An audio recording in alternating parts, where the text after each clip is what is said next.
Hi, I'm Niall from the eCAI. Today we're talking with Ruth Roberts from cogsthebrainshop.ie, also in St. Stephen's Green Centre in Dublin. And we're just going to talk about Ruth's experience in e-commerce and what has happened over COVID. So, hi Ruth, and welcome. Hi Niall, thanks for having me on today. Oh, you're very welcome. Thank you for coming. So what's your experience been like with COVID? How has it changed your business? So COVID, obviously, like every business, has had a huge impact on us. We went, we had our bricks and mortar shop in St. Stephen's Green Shopping Centre, and the online side of things was really to complement that, to suddenly having to close down the shop and focus our entire attention on trying to keep the business afloat online. So we were lucky, I suppose, in that what we were selling is something that people wanted to buy at the time. Our range of kind of educational toys and things like that. Children weren't in school, and there was a huge demand for educational toys and activity sets and jigsaws for people in self-isolation. So that helped us. So we saw a big demand for our products when all the shops had to close down. So our biggest thing then was trying to actually upscale our online presence to meet that demand. Yeah, and what kind of initiatives did you do to get that, your products in front of people at the start? Did you take extra effort to do that? Well, it did. Well, we're a family-run business. My background is in education. I'm a primary school teacher. Connor, my brother, who started the business in 2013, his background was in commercial property. Yeah. So we actually have no expertise in e-commerce at all. We're not part of a buying group. We're not part of a franchise. We're not part of a corporation. So we kind of felt a bit isolated. And we found out about the e-commerce association a few years ago, and it was kind of always in the back of our minds. And Killian, my husband, would go to meetups and things like that. But it was really then when we had to solely focus on the online that we turned to the e-commerce association and tried to, I suppose, get a bit of support to how could we actually maintain this surge in demand and actually meet it. So one of the things that we found hugely beneficial was the mentoring side of things. So we had a mentor who looked through our site and was able to pinpoint very quick, easy things that were not good for the customer experience on the site. And also then the other side of things was the e-task force. So we got 2 hours free mentoring with a company in Sligo, DMAC.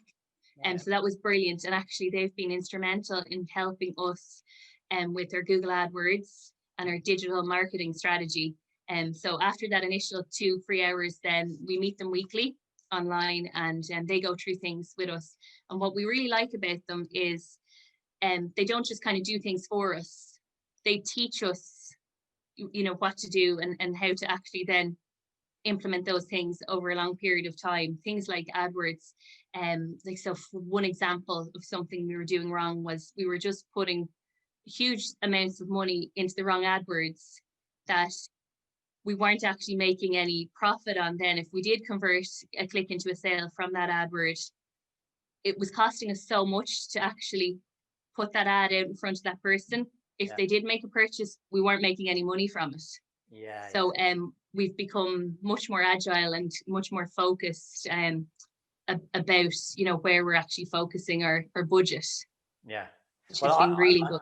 I'm delighted. Like that's what we're trying to do. We're trying to point you in the right direction, and there's some phenomenal people out there. There's sometimes it's the right thing to do is to get an off shelf, but there's also a lot of value from getting knowledgeable developers and marketeers who have been there and worked with other companies because they see the pitfalls. So, I'm delighted that you've been through that process and it's been, beneficial to you, So, in terms of I know you're qualified in education. How do you bring the qualities you have in your bricks and mortar store onto your website and to your digital audience? Well, the whole idea of the business, I am passionate about fun educational toys and matching people up with the right toy for their child and their family. Something that I'm very proud of is the fact that, you know, my background is in education. I have a master's in special ed. So that knowledge would really be in our product selection in the shop. And we'd have people coming into the shop, especially maybe with a specific concern about an area of development that they want a game that's fun to help their child. So that was one thing I was worried about with the online. How could we actually transfer over that kind of personal touch to our customers? And one way we've done that is through social media. So I'd spend a lot of time during the day responding to direct messages on Instagram, where I'd be back and forth with voice notes, helping parents if they had a concern, an area of development that they wanted a game to help their child with, or just, it doesn't even have to be kind of special education. It's just anything, a fun family game for a wide variety of ages. I've got a 3-year-old and a 12-year-old. Is there any game that we could all play as a family? Yeah, so yeah. I think, you know, that's kind of what we're trying to do. We're not trying to compete with, you know, the huge out of town toy shops. You know, we're trying to find our small niche and really do it well.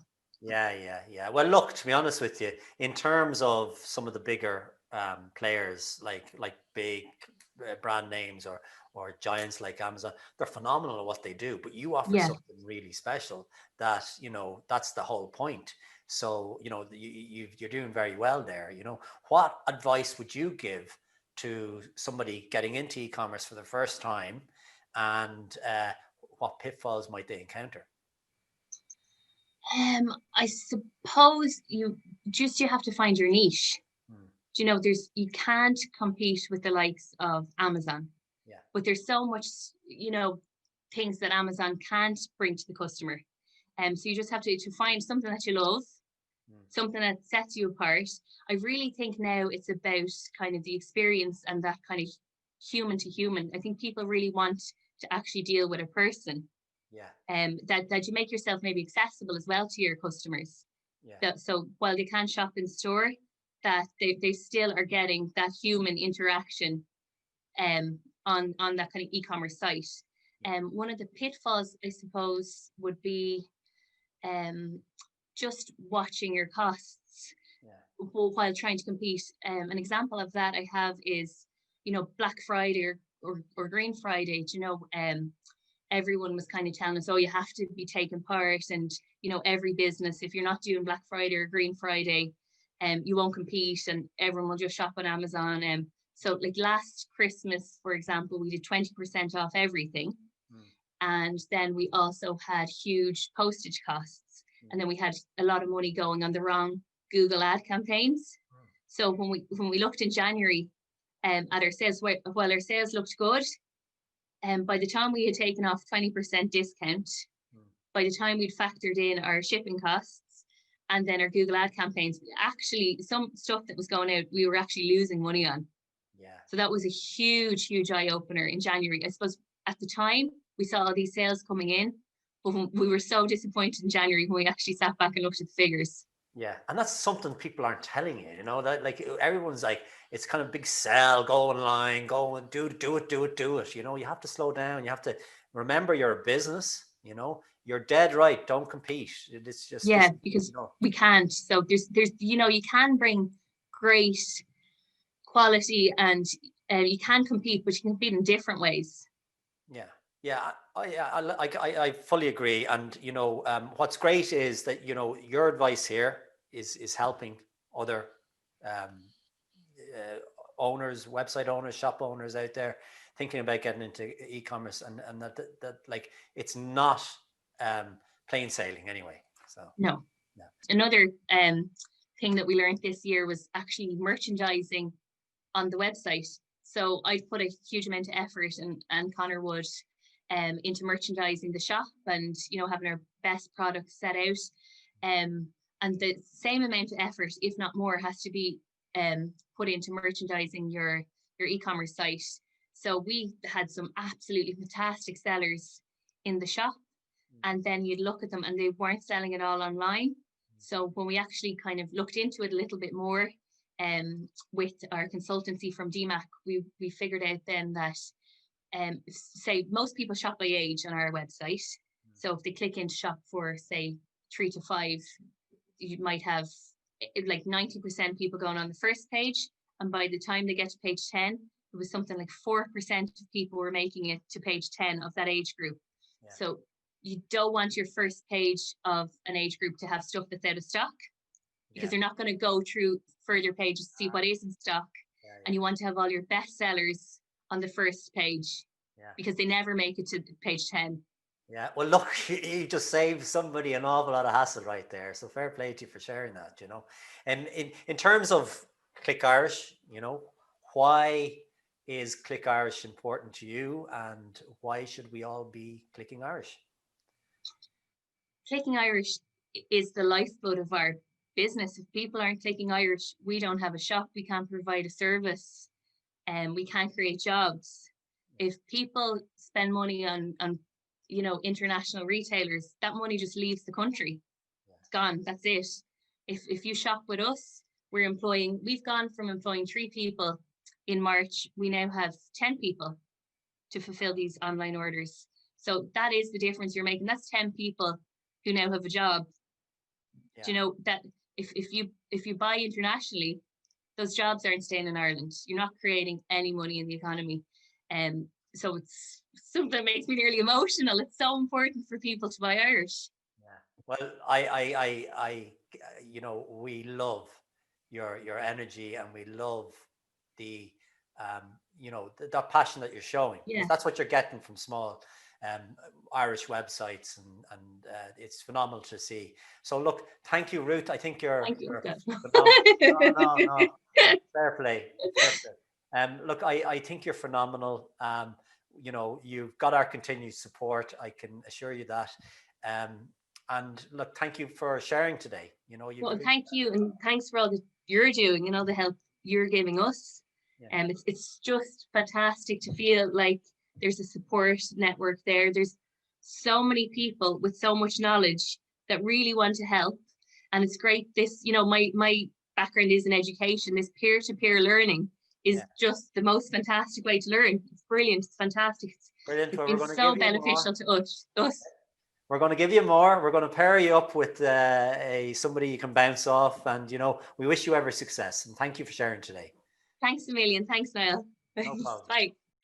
So we will be talking to more e-tailers and retailers on the eKnow How series. And if you want to like the YouTube channel or find more videos on eCAI.ie, you can also register your website if you're trading online on clickirish.ie. Thank you for watching.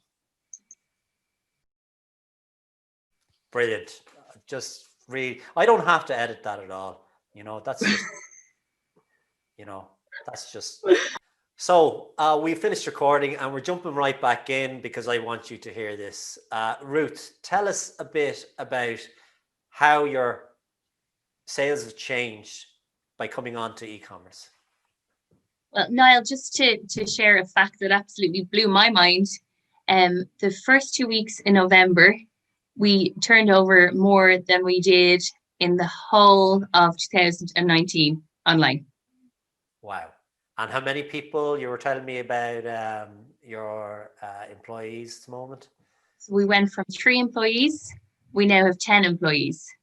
Okay. So that's thanks to Irish people making the conscious decision to shop Irish. Okay.